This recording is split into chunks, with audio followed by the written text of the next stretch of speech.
You are Locked On Ole Miss, your daily podcast on the Ole Miss Rebels. Part of the Locked On Podcast Network, your team every day.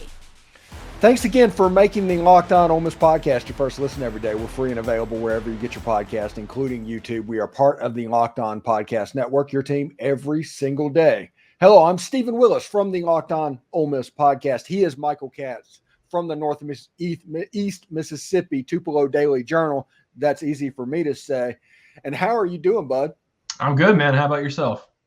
Pretty good. It is Saturday morning as people are watching this, so we're going to kind of pregame what is going on as well as looking back to what is going to happen. So at the game last weekend against Furman, what were your major takeaways, and what do you think you can take away from that game to move into the Middle Tennessee game?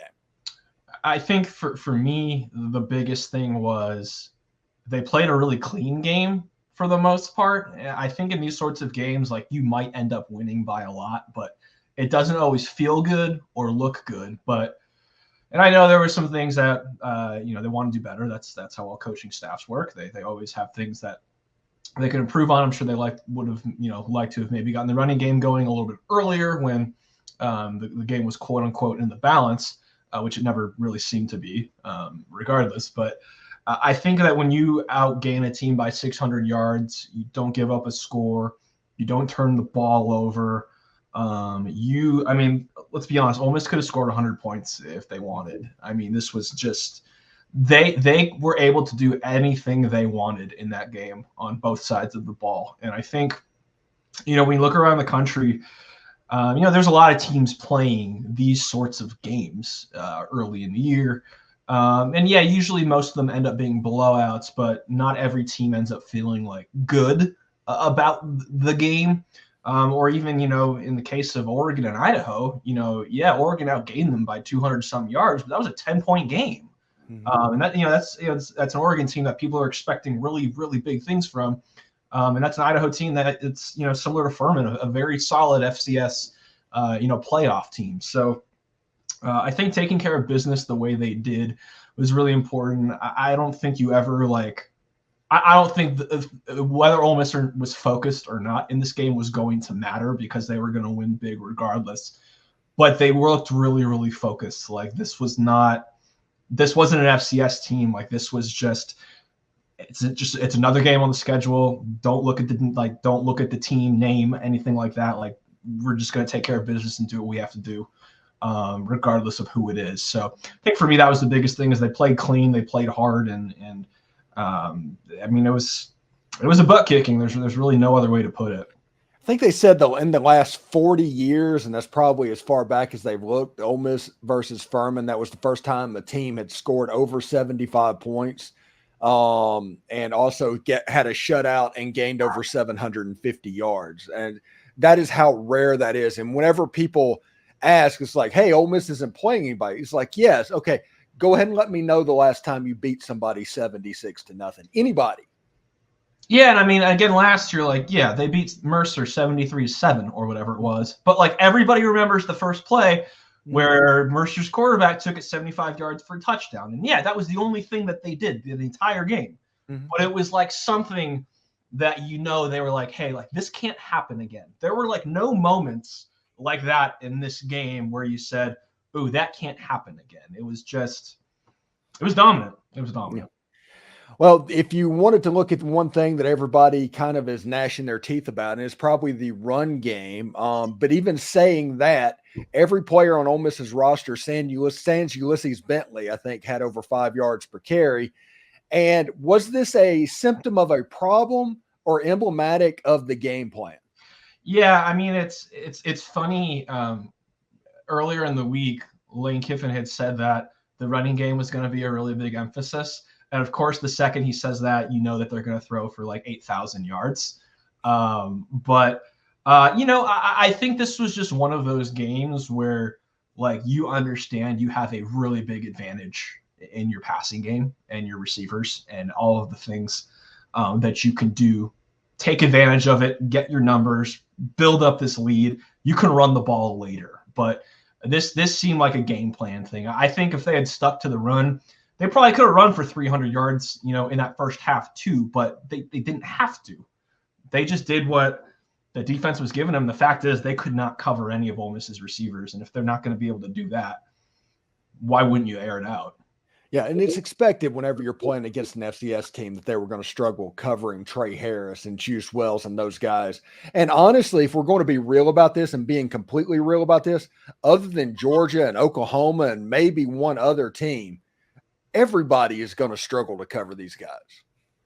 Yeah, no, I mean, this is not just going to be a Furman or a Middle Tennessee or a Wake Forest problem. There's going to be a lot of teams that are going to struggle to cover this receiving core that just seems to keep getting deeper and deeper when guys like Caden Lee have these great games. And he's a guy you forget about, but he came on really strong last year. And every time he gets his opportunity, he plays really, really well. And he did it again this past week. There's just so many different guys. I mean, even when you don't have Jordan Watkins, there's this embarrassment of riches.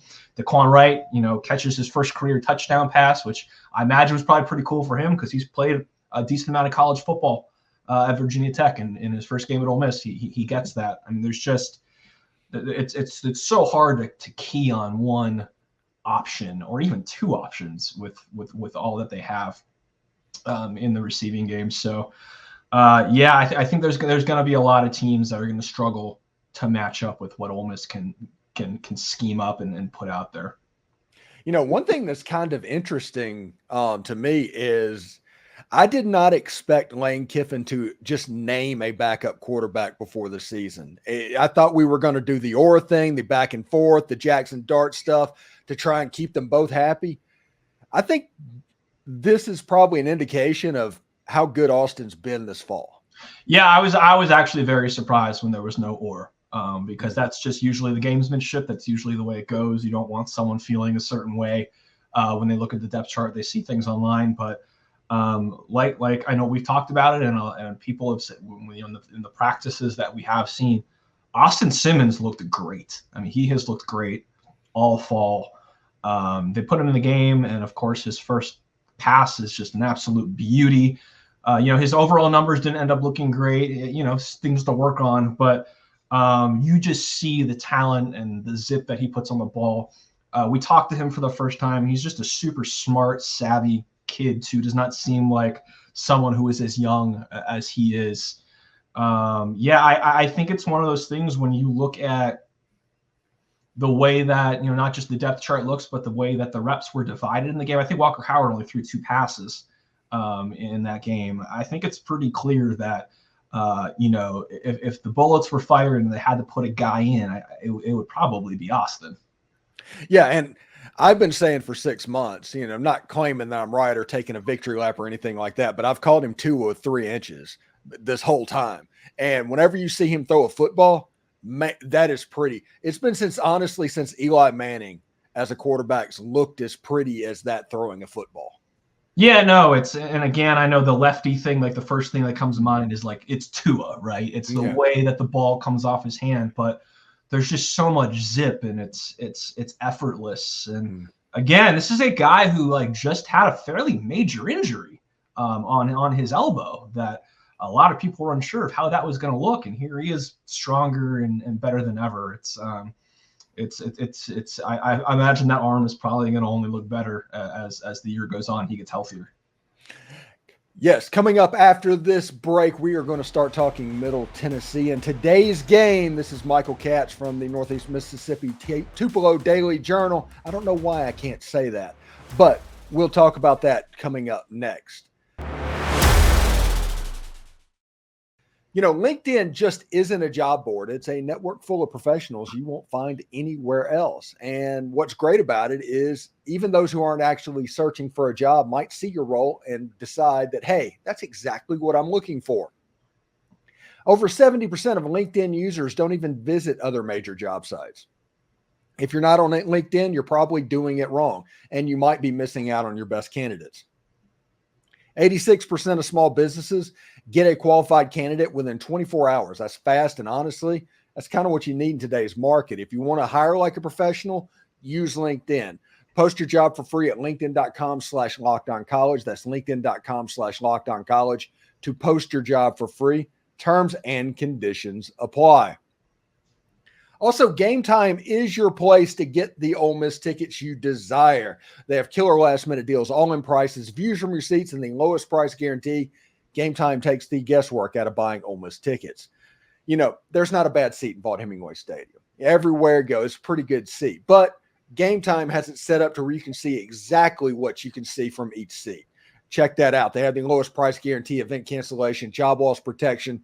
They basically take the guesswork out of buying Ole Miss tickets with Game Time. And with this being the most anticipated season in Ole Miss history, I might be able to help you out with tickets as well. So download the Game Time app, create an account, and use code LOCKEDONCollege for $20 off your first purchase.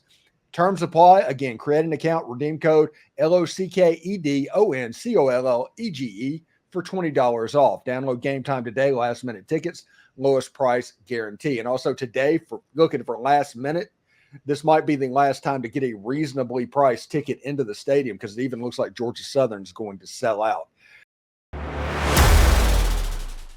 So college football is back, and it's not too late to catch up on all the action before the season starts with the SEC squad, the ACC squad, the Big 10 squad, the Big 12 squad. We do a show every Thursday night. Go back and watch that, where we preview all the games over the course of the weekend. It's all the host of the Locked On Podcast Network inside the conference. It has everything you need to know all in one place. So be sure to follow and subscribe the Locked On College Football Podcast. They're part of the Locked On Podcast Network, your team every day. You can also see that on my YouTube page, Locked On Ole Miss, as well.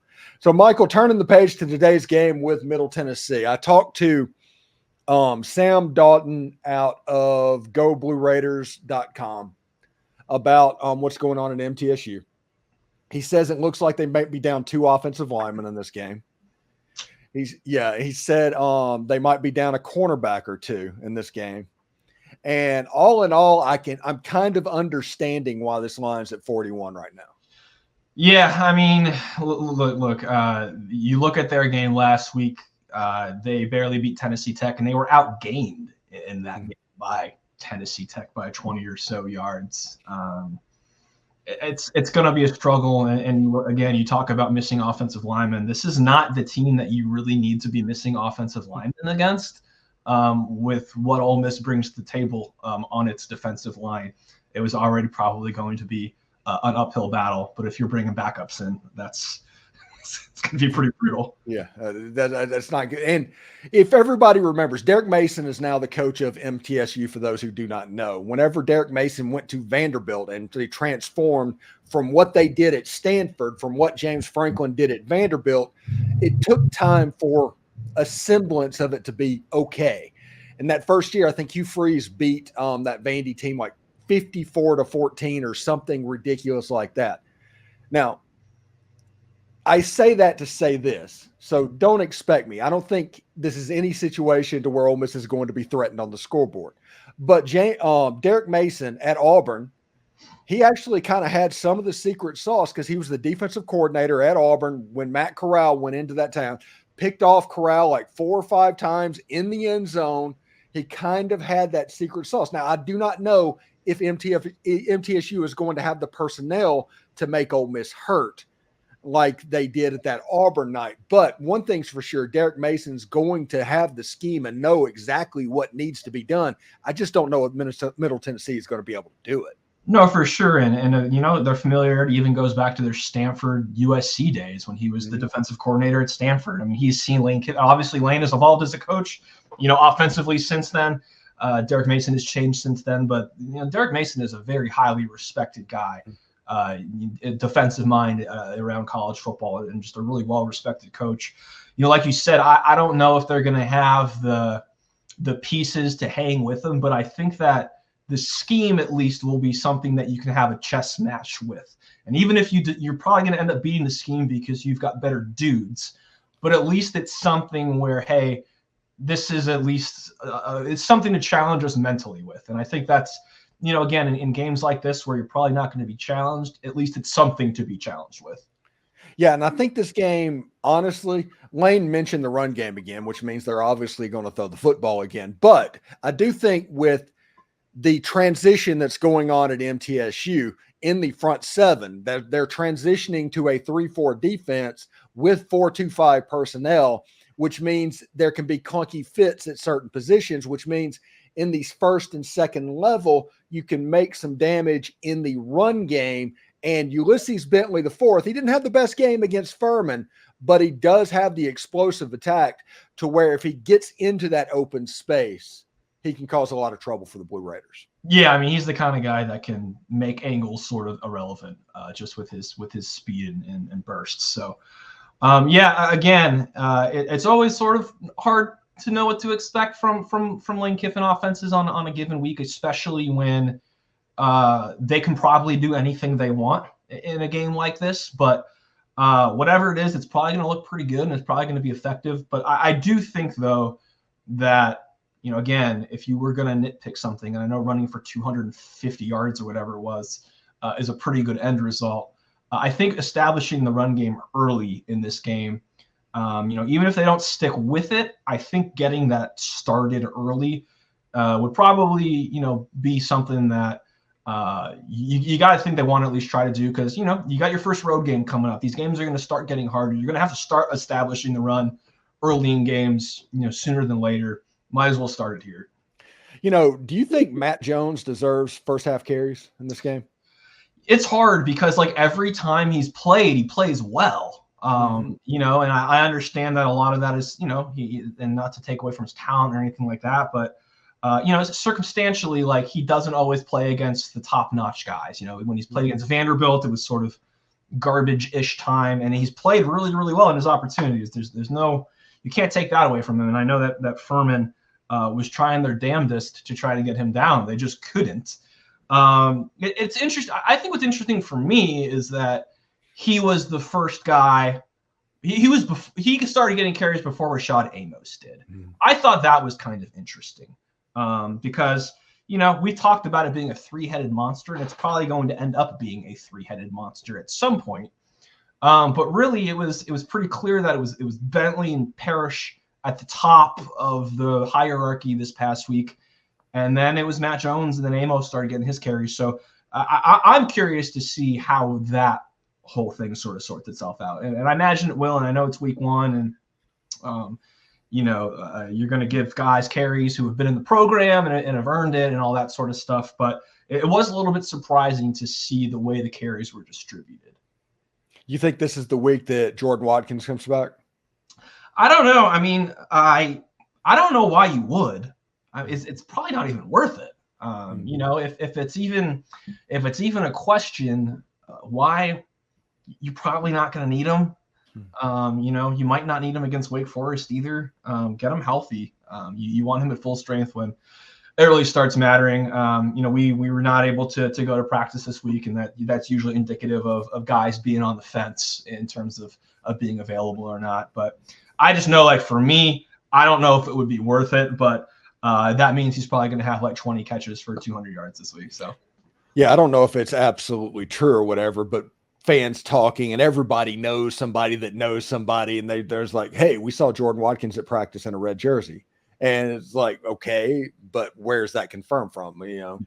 I could have said I saw Jordan Watkins at practice in a purple jersey. That really doesn't matter. What about Jarquan Scott? Is he getting close?